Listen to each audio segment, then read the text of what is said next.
短短數月操盤5場大規模軍事行動，創下美國歷任防長短期用兵之最。家人們，誰懂了？這屆白宮打工人的高危指數簡直刷新了人類職場的新下限。曾經意氣風發，天天在鏡頭前指點江山的美国戰爭部長赫克塞斯，如今徹底凉凉。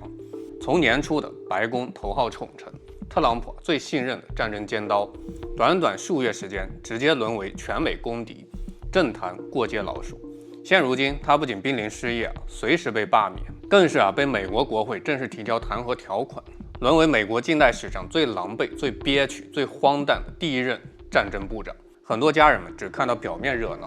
鬧，不就是一個美國高官翻車了？不就是航母士兵受點苦，官員嘴硬被罵2句？大錯特錯！赫克塞斯塌方從來不是因為一句嘴硬、一次輿論翻車、一艘航母的亂象，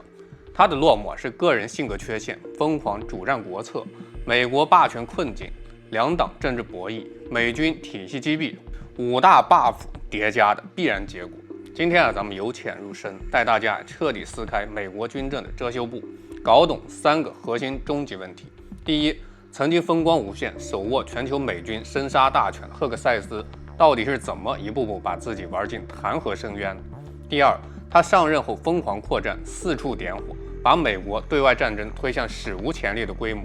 如今下台，到底是個人無能，還是當了背鍋俠？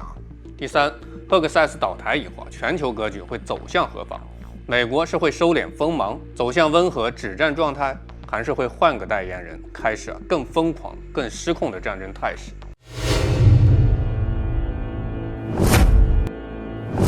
我是白放大招，歡迎來到老友記。首先咱們顛覆所有人的固有認知。很多人不知道，赫克塞斯这个人堪稱美國政壇最極致的雙面矛盾體，也是最貼合多行不義必自斃這句古訓的頂級踐行者。在他上任之前，他是公開批判美國無休止戰爭的評論人，反覆呼籲美國收斂擴張，慎用武力，珍惜士兵的生命，是不是一副和平使者的模樣？結果這哥們兒一招權在手，徹底本性暴露，完美詮釋了什麼叫居上位而失本心，握重權而亂分寸。古人講，位尊而德薄，必有災殃。這句話放在赫克塞斯身上，簡直是精準到可怕的預言。自他就任美國國防部戰爭部長以來，堪稱美國近10年最激進、最瘋狂、最實戰的戰爭部長。人如其名，掌權即開戰，上任即擴軍。短短數月時間，他直接打破美國對外用兵的所有尺度，把美軍的戰火撒向全球各個角落，開啟了史無前例的全方位戰爭擴張模式。咱們盤點一下他的輝煌戰績，每一件都足以顛覆你的認知，細思極恐。在中東，他是慫恿特朗普對伊朗強硬開戰的頭號主戰派，一手推動美伊長期對峙，開啟漫長僵局、消耗戰，讓波斯灣海域常年籠罩戰火陰影。在紅海，他下令美軍維持攻打胡塞武裝，常態化開啟空襲行動。在拉美呢，他徹底顛覆美軍作戰規則，把緝毒行動直接升級為國家級的軍事戰爭，公開宣布美軍可在全球任意海域、任意陸地對所謂販毒勢力發動打擊，甚至將緝毒武裝直接對標 ISIS 恐怖組織，無限放大美軍動武權限。除此之外，他還主導委內瑞拉突襲行動，直接綁了委內瑞拉總統馬杜羅夫婦。伊朗核設施打擊行動，短短數月操盤5場大規模軍事行動，創下美國歷任防長短期用兵之最。曾經的美軍打仗尚且找借口、講套路、顧臉面，而赫克塞斯掌權以後，直接廢除所有的繁瑣規則，主打一個無規則、無底線、無顧忌。他直接砍掉美軍90%的平民傷亡核查機制，拋棄所有的戰爭約束，信奉先打擊後解釋，不解釋也無所謂的霸道邏輯，徹底把美軍變成了全球隨處開火的私人武裝。按照常理來說，如此強勢、如此激進、如此貼合美國霸權擴張野心的防長，應該是白宮的常勝寵臣，應該穩坐高位，風光無限。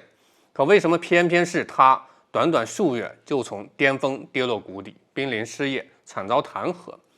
善戰者死於兵，善勇者溺於水。瘋狂擴戰的人，最終一定會被戰爭反噬；極致霸道的人，最終一定會被民意推翻。赫克塞斯的塌房，導火索看似是一艘林肯號航母的亂象，實際上是他無數次窮兵黷武積攢的民怨、軍怨、政怨一次性集中爆發。接下來咱們掰扯掰扯這场航母鬧劇，你就懂什麼叫頂層一張嘴，底層一条命。美國林肯号核动力航母號稱海上超級堡壘，全球頂尖戰力，造價天價，裝備頂配，是美國霸權的海上門面。可就是這艘蒙面航母，如今淪為了5000美軍水兵的海上煉獄，移動囚籠。原本正常的遠洋部署被赫克塞斯政府無限延期，层层加碼。這艘航母硬硬的在海上漂了超過260天，整整8個多月不靠港、不輪換、不休整。5000多名美軍水兵、海軍陸戰隊員被困在茫茫的大海之上，歸期無望，休整無門。長期遠洋漂泊，無休止戰備壓力直接擊穿了所有人的生理跟心理極限，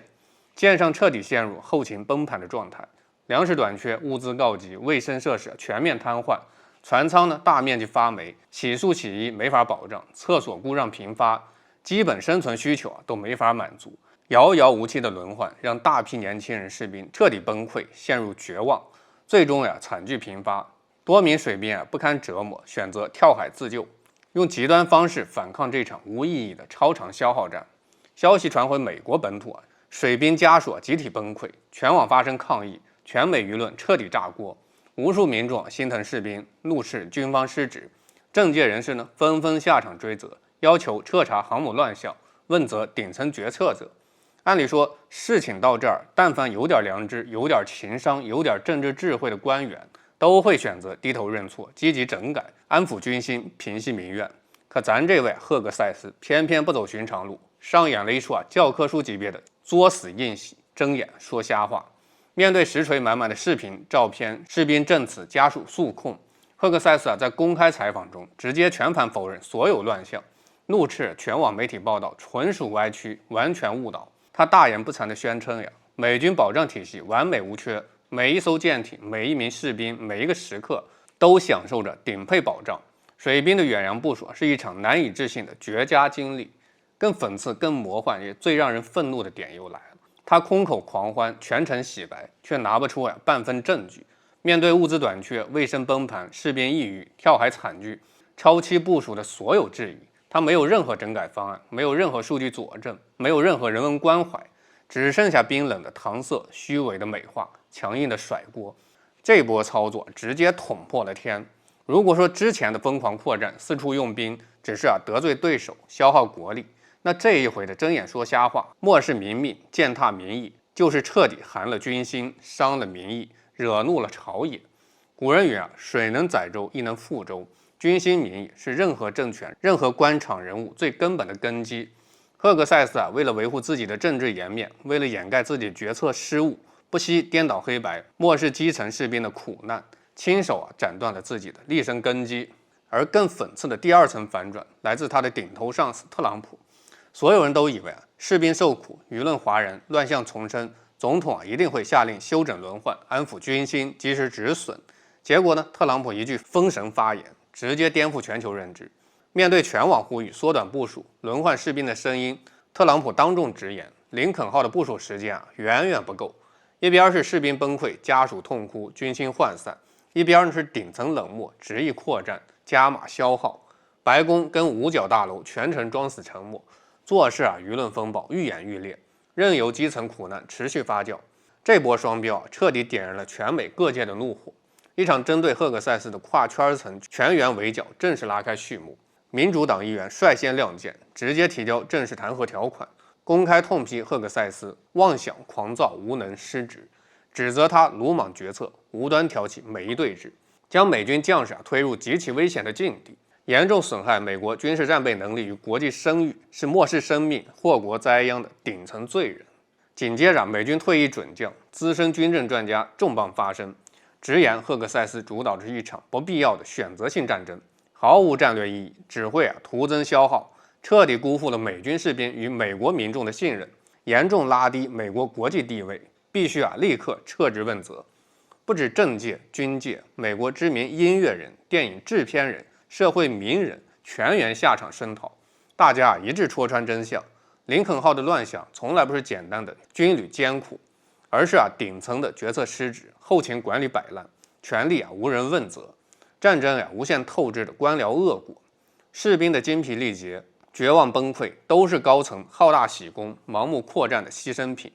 更犀利的一員直接手撕白宮終極雙標。特朗普政府天天對外吹噓美伊戰爭已經勝利，靠着虛假勝利收割政治口碑，轉頭卻無限延長作戰部署，持續加碼戰爭消耗，讓無數基層士兵為頂層的政治面子買單，既要虛名之利，又無止損之志。這就是當下美國軍政最荒誕的真相。至此呢，赫克塞斯徹底陷入全方位死局。對內他搞崩美軍軍心，透支士兵生命，引發全民不滿；對外呢，他四處開戰，制造僵局，消耗國力，敗壞國際聲譽，敗壞美國聲譽。在政壇，他兩黨不討好，朝野皆聲討，失業紅燈常亮，彈劾危機纏身。曾經權傾五角大樓，執掌全球美軍戰爭部長，一夜之間淪為美國政壇最大、最尷尬、最無解的背鍋俠。說到這兒，所有粉絲都會產生一個核心的疑問：赫克塞斯走到今天這一步，到底是他個人狂妄無能、自作自受呢，還是美國霸權體系的必然背鍋結果？孟子有言：“天時不如地利，地利不如人和。得道者多助，失道者寡助。”首先，赫克塞斯絕對有个人之錯，而且錯得離譜，錯得致命。他犯了職場、為官、掌權者三大禁忌：好大喜功、急功近利、漠視人心。掌權之後徹底膨脹，拋棄初心，迷信武力，無視代價，以為軍事強權可以解決一切問題，以為頂層權力可以掩蓋所有苦難，最終在輿論跟民意的反噬中徹底翻車。他的嘴硬虛偽、決策魯莽、能力短板，是他急速塌方的個人核心內因。但如果只怪他一個人，那就太膚淺、太表面、太看不懂政治本質。赫克塞斯只是台前的棋子，真正的病根是美國霸權根深蒂固的擴張執念。大家一定要看懂這個底層邏輯，不是赫克塞斯想要無休止戰爭，而是當下的美國霸權體系它離不開無休止的戰爭。美國的全球霸權本質是軍事霸權支撐的利益霸權，想要維持在全球駐軍、掌控海洋航道、壟斷區域能源、收割全球利益，就必須持續對外施壓，持續軍事擴張，持續制造區域衝突。赫克塞斯的試戰、擴戰、主動點火，不是他個人的癖好，而是貼合美國霸權需求的必然操作。